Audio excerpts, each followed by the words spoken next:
ছত্রাক বা ফাঙ্গাস এই শব্দটা শুনলে কি মাথায় আসে? হয়তো দেওয়ালের স্যাঁতস্যাঁতে কোণ বা ধরুন নষ্ট হয়ে যাওয়া কোনো খাবার, তাই না? কিন্তু কি হবে যদি এই ক্ষুদে জীবগুলো আমাদের শরীরকেই তাদের ঘরবাড়ি বানানোর চেষ্টা করে? হ্যাঁ, ঠিক তাই। আজকের এই আলোচনায় আমরা ঠিক এটাই দেখব। চলুন মানবদেহের গভীরে একটা সফরে যাওয়া যাক, যেখানে আমরা দেখব ছত্রাক কিভাবে, ঠিক কোন স্তর দিয়ে আমাদের আক্রমণ করে। আচ্ছা, চলুন একটা মজার জিনিস ভাবি। ধরুন আমাদের শরীরটা একটা বিশাল দেশ বা ভূখণ্ড, আর ছত্রাক হল সেই সব ক্ষুদে আক্রমণকারী যারা একদম চুপিসারে এসে জমি দখলের চেষ্টা করছে। চিকিৎসাবিজ্ঞানের ভাষায় এই আক্রমণটারই একটা নাম আছে, মাইকোসিস। আর আমরা ঠিক এটাই দেখতে চলেছি যে এই আক্রমণকারীরা আসলে কতটা গভীরে যেতে পারে।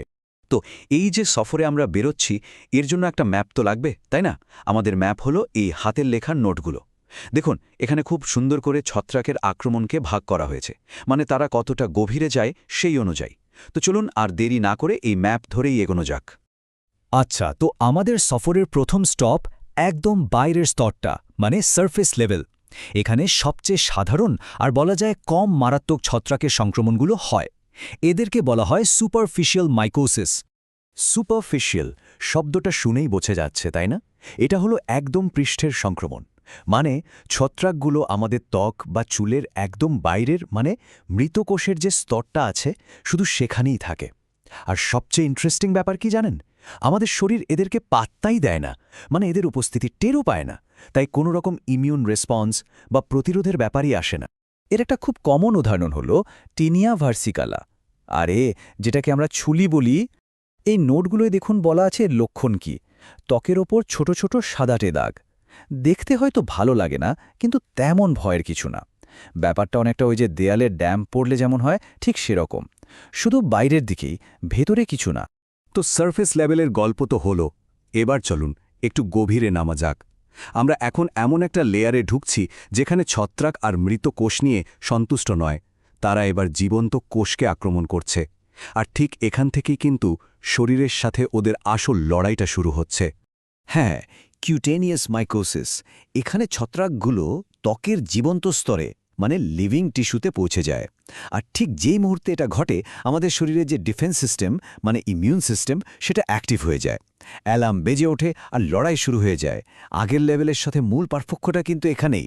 এর উদাহরণগুলো আমাদের খুব চেনা। যেমন ধরুন টিনিয়া পেডিস, যেটাকে অ্যাথলিটস ফুট বলা হয়, বা টিনিয়া কর্পোরিস দাঁত। এই নোটগুলোতে বলা হচ্ছে এর লক্ষণগুলো কি। পায়ের নখ হলুদ হয়ে যাওয়া, বা ত্বকের উপর গোল গোল চাকার মতো দাগ। আর এই যে চুলকানি হয় বা জায়গাটা ফুলে লাল হয়ে যায়, ওটাই কিন্তু আসলে ছত্রাকের বিরুদ্ধে আমাদের শরীরের লড়াইয়ের তাহলে চলুন একবার ঝালিয়ে নিই এই দুটো স্তরের মধ্যে আসল পার্থক্যটা কোথায়। একদম সহজ।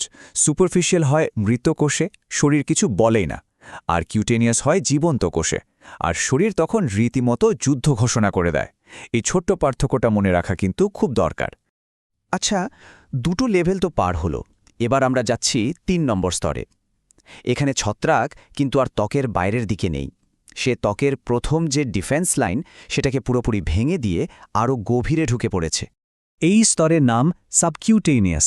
নামটা শুনলেই বোঝা যায়, হল ত্বকের নিচে। এই ধরনের সংক্রমণের জন্য ছত্রাকের একটা এন্ট্রি পয়েন্ট লাগে। ধরুন কোথাও কেটে গেল বা একটা কাঁটা ফুটে গেল, ব্যাস ওই খোলা দরজা দিয়েই ফাঙ্গাস সোজা ত্বকের নিচের লেয়ারে, এমনকি মাংসপেশি পর্যন্ত পৌঁছে যেতে পারে। এখানে দুটো উদাহরণ দেওয়া আছে। স্পোরোট্রাইকোসিস, যাতে ত্বকে ছোট ছোট ঘা হয়, আর আরেকটা হল ক্রোমোব্লাস্টোমাইকোসিস। এই সংক্রমণগুলো কিন্তু বেশ সিরিয়াস, আর সারতেও অনেক সময় লাগে। কারণটা সহজ, ছত্রাক এখন শরীরের বেশ গভীরে গিয়ে রীতিমতো আস্তানা গেড়ে বসেছে। আর এই নোটগুলোর একটা জিনিস খেয়াল করেছেন? দেখুন, ক্রোমোব্লাস্টোমাইকোসিসের লক্ষণটাকে কি দারুণভাবে বলা হয়েছে, কলিফ্লাওয়ার লাইক গ্রোথ। ফুলকপির মতো দেখতে একটা গ্রোথ। এই ছোট্ট একটা বর্ণনাতেই কিন্তু পুরো ছবিটা চোখের সামনে ভেসে ওঠে, তাই না? এই নোটগুলোর আসল মজাটাই এখানে। এতক্ষণ আমরা যে সংক্রমণগুলো নিয়ে কথা বললাম, সেগুলো কিন্তু একটা নির্দিষ্ট জায়গায় সীমাবদ্ধ ছিল, লোকালাইজড। কিন্তু এবার আমরা এমন একটা স্তরে যাচ্ছি যেখানে বিপদটা আর কোনো এক জায়গায় আটকে নেই। এটা এখন একটা সিস্টেম ওয়াইড থ্রেট। এটাই আমাদের সফরের ফাইনাল লেভেল, আর এটাই সবচেয়ে বিপজ্জনক। নাম হল সিস্টেমিক মাইকোসিস। এখানে ছত্রাক আর কোনো একটা অঙ্গ বা ত্বকের মধ্যে সীমাবদ্ধ নেই, সে এখন পুরো শরীরে ছড়িয়ে পড়েছে। সিস্টেমিক, এর মানে হলো ছত্রাক কোনোভাবে আমাদের ব্লাড স্ট্রিমে মানে রক্তে মিশে গেছে। আর একবার রক্তে মিশে যাওয়া মানে তো বুঝতেই পারছেন, সে এখন হাইওয়ে ধরে পুরো শরীরে ঘুরে বেড়াতে পারে।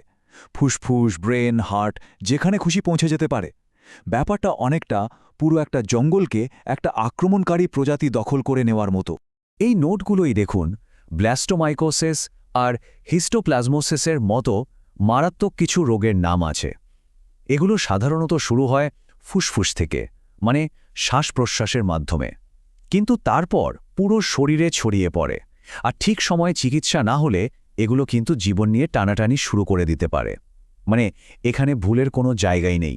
তো আমরা আক্রমণের 4টে লেভেল দেখলাম, কিন্তু প্রশ্ন হলো এই আক্রমণকারীদের বিরুদ্ধে আমরা লড়ি কিভাবে? মানে এদেরকে ধরা হয় কিভাবে, আর এদের চিকিৎসাতে বা কি করা হয়? চলুন এই নোটগুলো ঘেঁটে দেখি কি তথ্য পাওয়া যায়। পুরো আলোচনা থেকে একটা জিনিস কিন্তু একদম পরিষ্কার, ছত্রাকের আক্রমণ যত গভীরে যাচ্ছে তাকে খুঁজে বের করা আর তার চিকিৎসা করা দুটোই তত কঠিন আর জটিল হয়ে উঠছে। ভাবুন, একদম সারফেস লেভেলে যেখানে শুধু একটু চামড়া ছেঁচে মাইক্রোস্কোপে দেখলেই কাজ হয়ে যায়, সেখানে সিস্টেমিক লেভেলে গিয়ে রক্তের কত জটিল পরীক্ষা করতে হচ্ছে। আর চিকিৎসাও সাধারণ একটা মলম থেকে শুরু করে কত শক্তিশালী ওরাল ড্রাগ পর্যন্ত যেতে হচ্ছে। সবশেষে একটা অদ্ভুত প্রশ্ন মাথায় আসে, তাই না? এই যে ছত্রাক, যারা পরিবেশের জন্য এত দরকারি, যারা পচনে সাহায্য করে, মানে আমাদের বন্ধু, সেই একই ছত্রাক কখন, কিভাবে আমাদের শরীরের জন্য এত বড় শত্রু হয়ে দাঁড়ায়? এই যে নিরীহ প্রতিবেশী থেকে ভয়ঙ্কর আক্রমণকারী হয়ে ওঠার যে জার্নিটা, এর মাঝখানের সূক্ষ্ম রেখাটা কোথায়? হয়তো এটাই ছত্রাক জগতের সবচেয়ে বড় রহস্য।